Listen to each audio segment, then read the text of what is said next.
Police को खबर मिली थी कि गांव में लॉरेंस के शूटर छुपे हुए हैं, उसके गैंग के मेंबर छुपे हुए हैं। अमेरिका में आपने देखा होगा अनमोल बिश्नोई पर कार्रवाई हुई, ठीक है, अनमोल बिश्नोई गिरफ्त में है।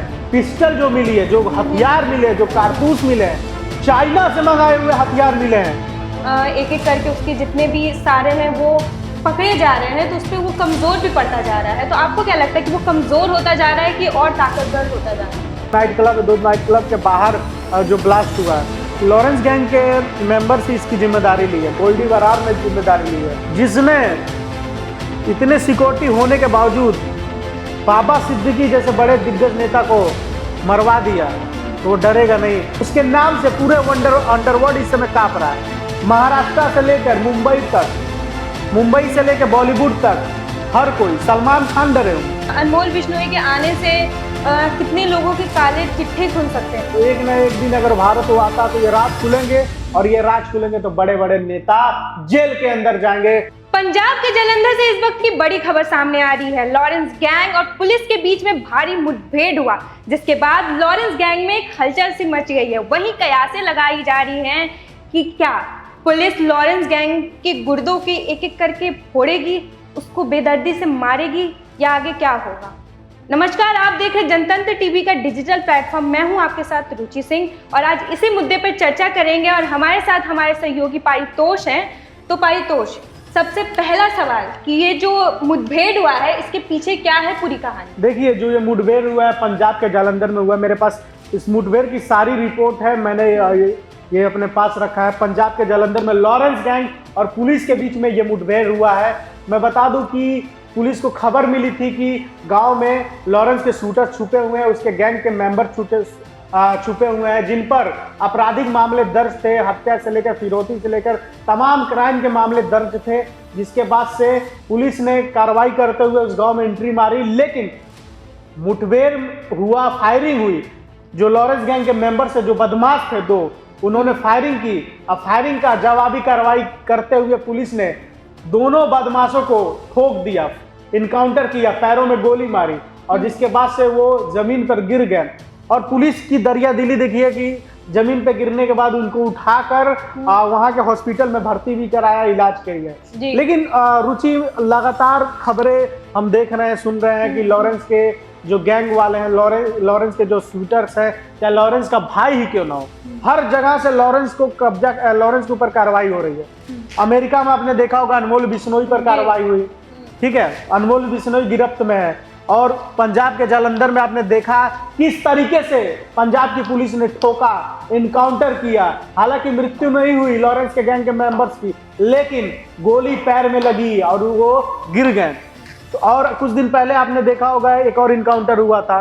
तो अलग अलग जगह से लॉरेंस के गैंग का खात्मा होते हुए नजर आ रहा है। अगर ऐसा ही चलता रहा तो वो दिन दूर नहीं रुचि कि जो लॉरेंस के 700 शूटर से एक एक करके सबको ठोक देगी पुलिस। लेकिन लॉरेंस इतना बेवकूफ नहीं है। लॉरेंस भी इसके पीछे कोई ना कोई प्लानिंग कर रहा होगा, क्योंकि एक के बाद एक लॉरेंस के शूटर जिस तरीके से पकड़े जा रहे हैं, तो कोई ना कोई लॉरेंस के गैंग का मिला हुआ है, या पुलिस इतनी काबिल हो चुकी है कि लॉरेंस का हर एक प्लान फेल करती जा रही है। मैं बता दूं कि जो फायरिंग हुई है, फायरिंग के बाद पता चला कि जो बदमाश थे रुचि, पिस्टल जो मिली है, जो हथियार मिले, जो कारतूस मिले हैं, चाइना से मंगाए हुए हथियार मिले हैं।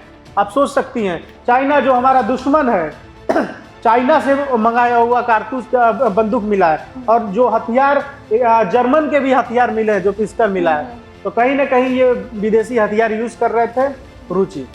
पारितोष, एक सवाल और भी उठ रहा है कि बहुत लोगों का ये भी कहना है कि जिस तरह से लॉरेंस को भी जेल में बंद रखा गया है, लेकिन वो जेल में रह के ही अपनी सारी चीज़ें करता है, तो इन सब चीज़ों से उसे कुछ ज़्यादा फर्क नहीं पड़ रहा है। लेकिन वहीं दूसरी तरफ से बोला जा रहा है कि जो लॉरेंस गैंग पे इस तरह से एक एक करके उसके जितने भी सारे हैं वो पकड़े जा रहे हैं, तो उस पर वो कमज़ोर भी पड़ता जा रहा है। तो आपको क्या लगता है कि वो कमज़ोर होता जा रहा है कि और ताकतवर होता जा रहा है?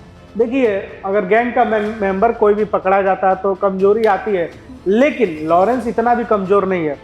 आपने देखा होगा कि बादशाह का जो रेस्टोरेंट है, हाँ, चंडीगढ़ में जो ब्लास्ट हुआ, और जो नाइट क्लब, दो नाइट क्लब के बाहर जो ब्लास्ट हुआ है, तो लॉरेंस गैंग के मेंबर्स ही इसकी जिम्मेदारी ली है, गोल्डी बरार ने जिम्मेदारी ली है। तो ये ब्लास्ट क्यों हुआ? कहा जा रहा है, सूत्र दावा कर रहे हैं कि, और जो सोशल मीडिया पे पोस्ट वायरल हो रहा है, हालांकि हम उस पोस्ट का पुष्टि किसी भी तरीके से नहीं कर रहे हैं, उस पोस्ट में ये लिखा गया है कि बादशाह फोन नहीं उठा रहा था, रंगदारी के लिए, पैसे मांगने के लिए बादशाह को फोन किया गया। जो बॉलीवुड का बादशाह जो सिंगर है उसको फोन किया गया, लेकिन बादशाह ने फोन नहीं उठाया, जिसके बाद से ये 2 धमाके किए गए। मैं खबर पूरी बता दूं, चंडीगढ़ में मंगलवार को सुबह तड़के 2 नाइट क्लब के बाहर हुए धमाके की जिम्मेदारी लॉरेंस गैंग के गोल्डी बरार और रोहित गोदरा ने ली है। सोशल मीडिया पोस्ट के जरिए दोनों ने इस धमाके की जिम्मेदारी ली और ये भी कहा कि जिस टाइम धमाका हुआ, जिस पर धमाका हुआ वो उसका मालिक बादशाह है। तो खबर यही आ रही है कि बादशाह ने फोन नहीं उठाया तो ये धमाका हुआ। अब रही बात डर की, अगर लॉरेंस डरता तो खुलेआम इस तरीके से, अगर सही है ये खबर, तो धमाका नहीं करता। और जिसने इतने सिक्योरिटी होने के बावजूद बाबा सिद्दीकी जैसे बड़े दिग्गज नेता को मरवा दिया तो वो डरेगा नहीं। और वो तो जेल में है, तो जेल में रहने वाला व्यक्ति कभी डरता नहीं। और लॉरेंस कहीं ना कहीं डर नाम का चीज उसकी जिंदगी से, उसकी डिक्शनरी में है ही नहीं और उसकी जिंदगी से गायब हो चुकी है। तो लॉरेंस डरता नहीं, डराता है। आप एक कॉल आज किसी को भी अगर लॉरेंस कर देगा तो उसके पैर के नीचे से जमीन खिसक जाएगी, रात को सो नहीं पाएगा, चाहे कितना भी बड़ा सूरमा क्यों ना हो।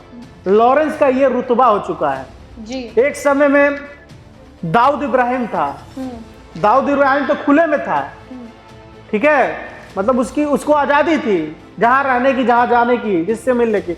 लॉरेंस तो एक जेल में बंद है, एक कैदी है, और जेल में बंद होकर मात्र 32 साल की उम्र में इस तरीके से धमाका कर रहा है, इस तरीके से लोगों को डरा रहा है, इस तरीके से फिरौती मांग रहा है। उसके नाम से पूरे अंडरवर्ल्ड इस समय कांप रहा है। महाराष्ट्र से लेकर मुंबई तक, मुंबई से लेकर बॉलीवुड तक हर कोई, सलमान खान डरे होंगे। सलमान खान के पास आप देखते होंगे कि सैकड़ों सिक्योरिटी की टीम है, तो कुछ भी कभी भी हो सकता है। भाई तो एक सवाल और मैं लेती हूँ आपसे कि क्या ये लाइमलाइट के लिए है या पैसों के लिए है? देखिए, पैसा और लाइमलाइट दोनों मकसद करता है। अगर आप लाइमलाइट में नहीं रहेंगे, आपको लोग जानेंगे नहीं, तो अगर कोई आपको धमकाने के लिए फ़ोन कर रहा है, अगर उसको लोग नहीं जानेंगे तो आप धमकी को सीरियस नहीं लेंगे। तो लाइमलाइट में लेने के लिए सलमान को धमकाया जा रहा है, लेकिन दूसरी तरफ अगर आप उस चीज़ों पे को नहीं मान रहे तो आपका मर्डर भी कर दिया जा रहा है। ऐसा होता है। पंजाब में बहुत सारे लोगों की हत्या भी हुई। आप सिद्धू मूसेवाला का देख लीजिए, ठीक है। और दूसरी बात मैं बता दूं कि अनमोल बिश्नोई जो अमेरिका में इस समय है, कैलिफोर्निया पुलिस ने हफ्ते पहले गिरफ्तार किया था। भारत पूरी कोशिश कर रहा है कि भारत आ जाए अनमोल बिश्नोई और राज खोले लॉरेंस बिश्नोई का। एक के बाद एक, एक्का कौन है, बादशाह कौन है, बेगम कौन है, गुलाम कौन है, हर किसी का राज खुले और लॉरेंस गैंग का खात्मा हो। लेकिन अनमोल बिश्नोई भारत आने से कहीं ना कहीं डर रहा है। उसे अपनी हत्या का डर है। क्या पता एयरपोर्ट में उसकी हत्या हो जाए, क्या पता जहाज में उसकी हत्या हो जाए, क्या पता चलते चलते किसी गाड़ी में उसको ठोक दे लॉरेंस के दुश्मन। इसीलिए मुझे लगता है कि ये भी एक वजह है कि लॉरेंस भारत नहीं आना चाहता हो। और लॉरेंस का भाई अनमोल बिश्नोई के आने से कितने लोगों के काले चिट्ठे खुल सकते हैं? बहुत लोगों के काले चिट्ठे खुल सकते हैं, चाहे वो पॉलिटिशियन हो, चाहे बिजनेसमैन हो, चाहे कोई भी हो। अगर अनमोल बिश्नोई उसको जानता है, अगर उसने लॉरेंस को सपोर्ट किया है, तो एक न एक दिन अगर भारत वो आता तो ये राज खुलेंगे, और ये राज खुलेंगे तो बड़े बड़े नेता जेल के अंदर जाएंगे। रुचि, एक मैं लास्ट आपसे सवाल लेना चाहूंगी कि लॉरेंस बिश्नोई गैंग फिर से दाऊद का एरा वो रिपीट करना चाह रहा है या रिपीट कर रहा है? देखिए, दाऊद का एरा रिपीट करना आसान नहीं है। दाऊद था, लेकिन दाऊद एक तरह से क्रिमिनल था, साथ में वो आतंकवादियों के लिस्ट में भी था। उसने मुंबई में बेकसूरों को मरवाया है, पाकिस्तान के साथ मिलकर मरवाया। लेकिन लॉरेंस जो है वो पाकिस्तान का खात्मा भी चाहता है। साथ ही पाकिस्तान में बैठा दाऊद भी लॉरेंस से डरता है। पाकिस्तान की आर्मी भी खौफ खाती है कि कहीं लॉरेंस के आदमी, लॉरेंस के जो 700 शूटर्स है, कहीं पाकिस्तान में घुसकर दाऊद को बिल से निकाल कर ठोक ना दे। तो कहीं ना कहीं लॉरेंस इस समय दाऊद से बड़ा होता हुआ नजर आ रहा है। रुचि, धन्यवाद भाई। तो सवाल अब ये उठ रहा है कि इस इनकाउंटर के बाद क्या लॉरेंस गैंग का खात्मा हो जाएगा? आपको क्या लगता है? और साथ ही ये भी बादशाह कि जो नाइट क्लब के बाहर ब्लास्ट किया गया था, ये क्या एक फिरौती के लिए किया जा रहा है या लाइमलाइट के लिए? आपकी क्या राय है कमेंट सेक्शन में हमें ज़रूर बताइएगा और साथ ही और भी अपडेट्स के लिए जुड़े रहे जनतंत्र टीवी के डिजिटल प्लेटफॉर्म के साथ। धन्यवाद।